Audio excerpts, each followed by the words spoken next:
Chandannagar police কমিশনারেটের তরফে একাধিক উন্নয়নমূলক উদ্বোধন করা হয় অফিস কার্যালয়। শনিবার আনুষ্ঠানিকভাবে এসবের উদ্বোধন করেন চন্দননগর পুলিশ কমিশনারেটের police commissioner Amit P Javalgi.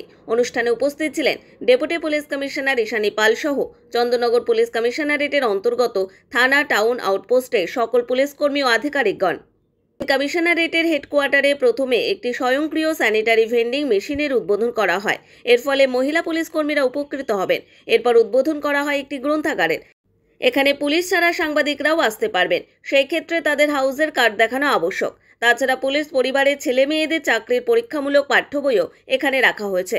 এছাড়া উদ্বোধন করা হলো একটি জিমের। এদিন আরও একটি বিষয় নিয়ে উদ্বিগ্ন প্রশাসন। বর্তমানে সোশ্যাল মিডিয়া, স্টক মার্কেটিং বিষয় নিয়ে অপরাধমূলক কাজ বেড়ে চলেছে। মানুষ প্রলোভনে পড়ে প্রতারণার শিকার হচ্ছেন, আর্থিকভাবে ক্ষতিগ্রস্ত হচ্ছেন। আর এই প্রসঙ্গে police commissioner Amit P Javalgi সংবাদ মাধ্যমকে জানালেন, পুলিশ বিভাগের দিকে আমাদের একটু তাকিয়ে দেখা দরকার আছে। আমরা মনে করলাম পরশুদিন ঈদ আছে, তো ঈদের উপলক্ষে আমরা একটা ব্রিফিং দেখেছিলাম। তারপরে আমাদের ক্রাইম কনফারেন্স ছিল। গত 2 মাসে কী ক্রাইম হয়েছে, কীভাবে এই ক্রাইমগুলোকে আমরা ট্যাকল করবো, এটা আলোচনা হলো। তারপরে দেখলাম কি এখানে প্রচুর আমাদের এখানে মহিলা পুলিশ মোতায়েন আছেন। মহিলা পুলিশের বেশি রিক্রুটমেন্ট হচ্ছে পুলিশ বিভাগে।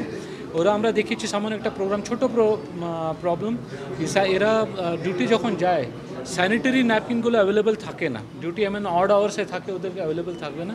আমরা প্রত্যেক থানায় এবং হেডকোয়ার্টারে একটা ভেন্ডিং মেশিন ইনস্টল করেছি। মাত্র 5 টাকা দিলে ওখানে একটা ন্যাপকিন বেরোয়, তো ওদের কিছুটা একটু রেহাই ওরা পাবে বলে এটা ওয়েলফেয়ার মেজারটা নেওয়া হয়েছে।